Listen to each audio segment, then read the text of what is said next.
Hey there, welcome to a basic tips video brought to you by the Center for Behaviour Health Sciences, an introduction to reinforcement. In this video, we're going to briefly look at the term reinforcement and why understanding effective reinforcement delivery can have a huge impact on behavior.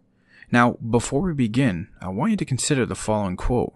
If you want to see more of something, reinforce it. So, what exactly is a reinforcer? Well, to start, it's individualized to each person. A highly preferred item for you may not be the same item for me. You may love chocolate ice cream, but I'm not a fan of ice cream. I'd prefer chips. So consider this scenario. A child engages in disruptive behavior such as throwing an object at someone. Ever look at them and they're staring back at you with a big smile and grin on their face, only for them to throw another object? That look you just gave them may just be reinforcing them for a behavior you do not wish to see. How about a laugh? If you told a joke to a bunch of friends and no one laughed, would you tell that joke again? Maybe. What if you told it to one more group? What if they didn't laugh? Would you tell it again? Probably not. Take note that when you repeated your joke to two different audiences and neither of them laughed, you stopped using the joke. Therefore, your behavior to share that joke was not reinforced by laughing. In order for something to be reinforcing, it needs to increase the likelihood for desired behavior to occur again. So when an audience laughs at a joke, we're more likely to repeat that joke again. If your eye contact or verbal comments to an individual follows an inappropriate behavior, only for that behavior to occur again, maybe what is reinforcing that behavior is the eye contact or verbal comment, even though it's an inappropriate behavior. It's so important that you know a reinforcer isn't just an item, place, or activity. It really can be as simple as eye contact, a laugh, or any verbal communication. Let's look at a couple of examples of reinforcement that look a bit different to increasing the likelihood of a preferred behavior. First, let's start with something we're all willing to do something for: money. Whether it be showing up to work, helping a neighbor with an outside task, or doing a chore, the reward or reinforcer usually is money. And if it's not, think about what reinforcers you have received as a result of performing one of these tasks. Someone is providing you with something that is significant, enough to keep you coming back to perform the required tasks. But what if you request an individual to do a chore? The individual performs the chore, you provide the item, in this case money, for a job well done. The next day or week, you ask the same chore to be completed, and the individual doesn't do it when asked. This means the money you gave the individual the day or week prior wasn't meaningful or substantial enough for them to complete the task when requested. Just because we are willing to work for less in certain situations doesn't mean others will, and when we're looking to increase the likelihood of a desired behavior, this must be remembered. With this type of reinforcer, you are gaining something, obtaining something of significance, of value. So sometimes we gain a reinforcer for engaging in a desired behavior. But what about this example? What happens when you get into a vehicle, turn on the ignition, and start to drive? I'll give you a moment to think. What step did I miss? Buckling up the seatbelt. Bingo. You didn't put on your seatbelt, and what follows when we don't put our seatbelt on? That annoying beeping starts going off, warning us something is wrong. There are seatbelts that need to be done up. So, what do? Even if you didn't want to buckle up, what would you do to get rid of that beeping? Put your seatbelt on, no doubt. Once you put the seatbelt on, what happens? The beeping stops.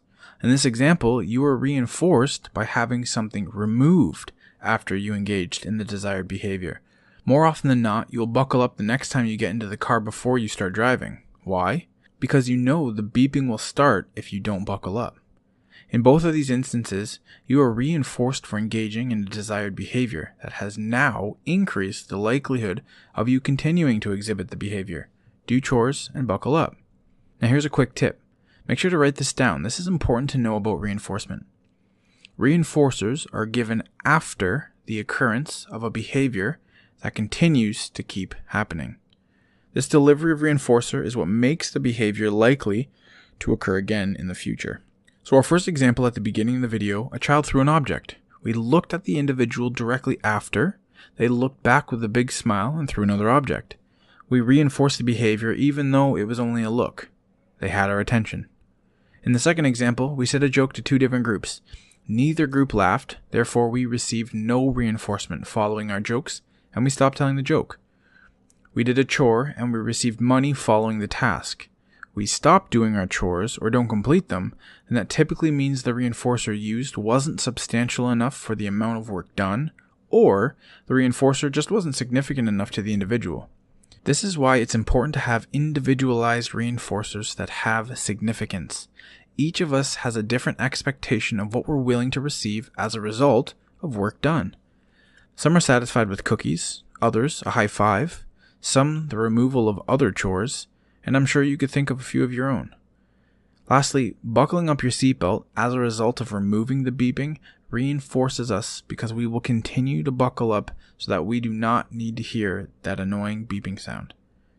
Every reinforcer follows the occurrence of a behavior. What makes it a true reinforcer is that the behaviors continue to happen after receiving the reinforcer. So check this out. There was a study done with a young man who engaged in high rates of aggressive behavior towards others, such as pushing, slapping, hitting, and headbutting when he was given a demand. Through the power of choice, and for those who haven't seen our video on the power of choice, be sure to check it out after this video, the individual selected options he was interested in working for, and as a result, these options became reinforcers because his aggressive behavior reduced when the options he chose were given to him following the appropriate behavior. The reinforcers he selected were a cookie and a break from the demand. This article used the power of choice to find the most effective and individual reinforcers, set the expectation for what was requested, and the delivery of the reinforcer. Researchers then followed through with the demand, and now that young man is on the right track to enhance his quality of life. Here's a take-home list to consider when selecting rewards. Effective. Is it actually increasing the likelihood of the desired behavior? Varied. Are there numerous motivating rewards to offer as a choice? Individual. Is it something the person chose themselves? When delivering rewards, is it immediate? Make sure you are providing the reward directly following the desired behavior. Is it frequent? Make sure you are providing the reward frequently at the beginning of learning a new skill or routine. Now it's your turn. Where can you begin to use reinforcers effectively in your own life and in the very individual you live or work with? With an introduction to reinforcement now completed, it's time to learn the 5 rules of reinforcement to take our understanding and application of reinforcement to the next level. Be sure to check out our video, 5 Rules of Reinforcement. We covered a lot of stuff in this video. Please rewatch as many times as you need.